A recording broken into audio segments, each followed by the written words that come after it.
கரூர் ஜிஹெச்ல ஒரு குழந்தைய தூக்கிட்டு ஓடுற ஒரு தந்தையோடைய வீடியோ நம்ம பார்த்துருப்போம். அதை பார்க்கும்போதே நம்ம நெஞ்செல்லாம் உழுக்கிற மாதிரியான ஒரு வீடியோ. இவர் தான் அது. இவரோட குழந்தைய இதுல பறி கொடுத்துருக்காரு.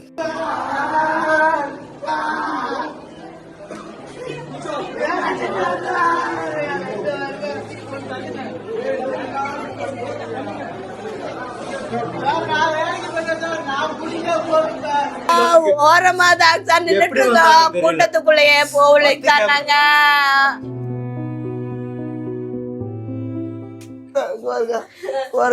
பையனை பாருங்க, அங்க பாருங்க, அவன் தாவடி வயசுங்களா. நான் கேக்குறான், இத்தனை கும்பல வரும்போது எல்லாருமே சொல்ல மாட்டாங்களே, ஏதாவது யாராவது சொல்ல மாட்டாங்க. பாருங்க சார், நீங்களே நான் உங்களுக்கு போய் சொல்றேன்னா ஜூம் பண்ணி பாருங்க. அவங்க பாருங்க, பையனை பாருங்க, பாருங்க, இவ்வளவு பேர் மன்னர் பாருங்க, நீங்க ஜூம் பண்ணி பாருங்க. எனக்கு காசு பெரிய, நான் இதை அடுத்திருந்து நான் நாளே எடுத்துக்குவேன். என் பையன் மாதிரி இன்னொருத்தர் யாருக்குமே அப்படியே நிலம்ப வரக்கூடாது.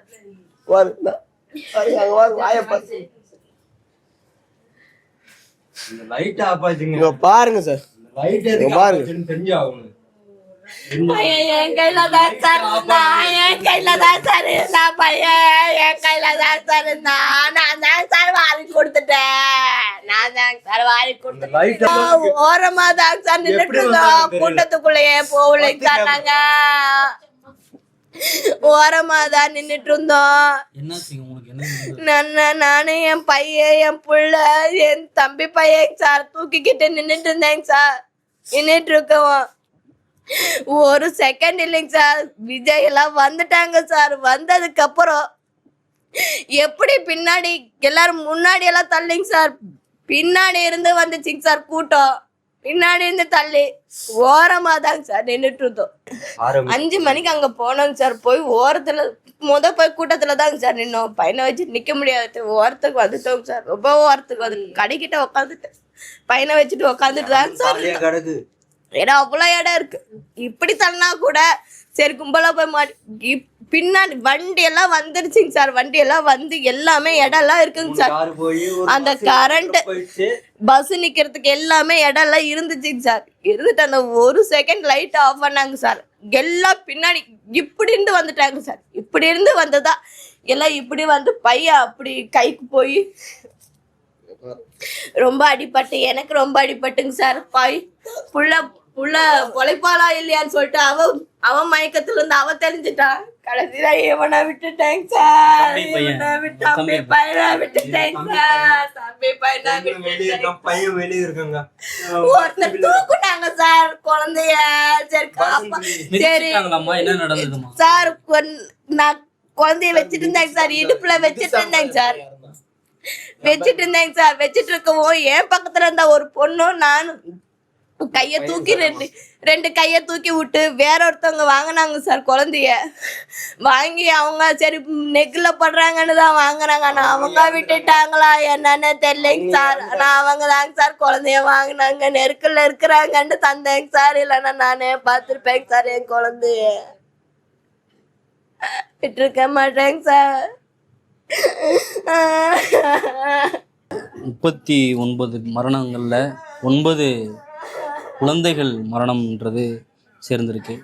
அதில் மிக முக்கியமான ஒரு மரணம் அப்படின்னு பார்த்தோன்னா, நம்ம கரூர் ஜிஹெச்சில் ஒரு குழந்தைய தூக்கிட்டு ஓடுற ஒரு தந்தையோடைய வீடியோ நம்ம பார்த்துருப்போம்.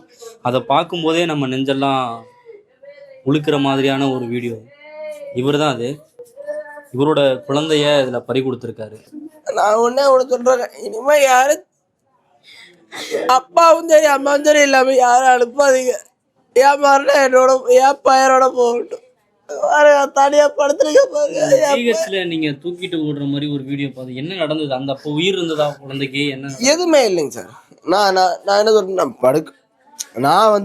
நான் வந்து லைவ் பார்த்தேங்க. நான் வந்தேன்.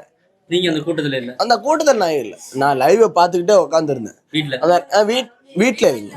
நான் ஆஃபீஸில் வேலை செஞ்சுட்டு இருந்தேன். நான் வேலை செஞ்சுட்டு இருக்கும்போது லைவை பார்த்துட்டு இருக்கும்போது ஏதோ எதர்ச்சியா நான் தான் கோடு போட்டேன் என் பையனுக்கு. நான் ஷேவிங்லாம் பண்ணிட்டு நான் தான் கோடு போட்டேன். இந்த இடத்துல ஒரு கோடு இருக்கும், இந்த இடத்துல நான் தான் கோடு. எனக்கு பையன் கால் கொலுசும் சட்டை டிஷர்ட்டு எல்லாம் கொலுசு எல்லாத்தையும் வேணு தூக்கும் போது ஒருத்தர் தூக்கிட்டு போறாரு. ஆனா வந்து அவரை நான் அவர் தூக்கிட்டு போய் அவர் தூக்கம் தான் எனக்கு தெரியுது என் பையன். அவர் தூக்கலன்னா என் பையன் செத்துருப்பான். பார்த்தீங்களா? லைவ்ல பார்த்தேன் என் பையனை தூக்கிட்டு போறாரு ஒருத்தர் உள்ள ஜிஹெச்சுக்குள்ள. அவருக்கு வேணா நான், ஏன்னா அவரு தான் என் பையனை காட்டி கொடுத்தாரு. இறந்துட்டேன் அப்படின்னு சொல்லிட்டு என்னை காட்டி கொடுத்துருக்காரு. இல்லைன்னா என் பையன் இன்னும் இறந்துருப்பான்னு நானும் தெரிஞ்சுக்கிட்டே தான் இருந்திருப்பேன். காணாம அந்த தெரிஞ்சிருப்பேன். என் பையன் இறந்துருக்கா தெரிஞ்சிருக்க மாட்டேன். ஏதோ சரி யாராவது பிடிச்சிருக்கோம் ஏதோ கடத்திட்டு போயிருப்பாங்க அப்படின்னு சொல்லி தான் இன்னும் தெரிஞ்சிருப்பேனே தவிர என் பையன் வந்து இறந்துருப்பான் நான் இன்னும் நினைச்சிருக்க மாட்டேன். உங்களுக்கு எத்தனை வயசு ஆகுது? உங்களுக்கு எத்தனை குழந்தைகள் இருக்காங்க? நீங்க என்ன வேலை பார்க்குறீங்க? எனக்கு வந்து 25 வயசு ஆகுது. எனக்கு வந்து 23 வயசுல கல்யாணம் ஆச்சு. 23 வயசு. என் வீட்டுக்கார அம்மாவுக்கு 22 வயசுல கல்யாணம் பண்ணேன். சரிங்களா? எல்லாமே மேரேஜ் கரெக்டான மேரேஜ்ல தான் கல்யாணம் பண்ணேன். கல்யாணம் பண்ணிட்டு அதுக்கப்புறம் 1.5 வயசு, ஒரே குழந்தை? 1.5 வயசுக்கு எனக்கு கல்யாணத்துக்கு குழந்தை கிடையாது. 1 வருஷமா குழந்தை இல்லாம இந்த குழந்தை இந்த குழந்தை இறந்துருச்சு. இந்த 2 என்ன வேலை பார்க்குறீங்க? ஆர்வம் சேர்ந்து டெக்னீஷியன். மனைவி வேலைக்கு போறாங்களா? என் மனைவினால வாயில அவங்க வந்து மாற்றுத்தினால அதனால வந்து நான் என் வீட்டுக்காரமான வேலைக்கு அனுப்ப மாட்டேங்க. என் பையனுக்கு ஆயுசு போட்டோ எடுத்து ஆயுசு கொஞ்சம் எடுக்க மாட்டேங்க. போட்டோவே இல்லை? போட்டோவே இருக்கு. பையன் போட்டோவே இல்லை இருக்குதுங்கன்னா நான் அந்த விசேஷத்துல மட்டும்தான் எடுப்பேனே தவிர மிச்சப்படி தப்பி ஃபோன் எடுத்துட்டு போட்டோ எடுக்கிறதுலாம் கிடையாது. 1.5 வருஷத்துக்கு பிறகுதான் அவருக்கு குழந்தையே பிறந்திருக்கு, கல்யாணமாகி. அப்படியான சூழல்ல இந்த ஒரு கூட்டத்துல தன்னுடைய குழந்தைய பலி கொடுத்துட்டு இருக்காரு. அவருக்கு எப்படி ஆறுதல் சொல்றது அப்படிங்கிறதே தெரியல. வெளியே ஒரு கையறு நிலையில தான் நம்ம இங்கே இருக்கோம். தயவு செஞ்சு அவரும் வலியுறுத்துறது தான், இது மாதிரியான கூட்டங்களில் குழந்தைங்களை கொண்டு போகாதீங்க. அது எவ்வளோ பெரிய கூட்டமாக இருந்தாலும் சரி, எவ்வளோ முக்கியமான கூட்டமாக இருந்தாலும் சரி, குழந்தைங்களை தயவு செய்து இந்த கூட்டங்களுக்கு கொண்டு போகாதீங்க அப்படிங்கிறது தான் இதில் நம்ம சொல்கிறது.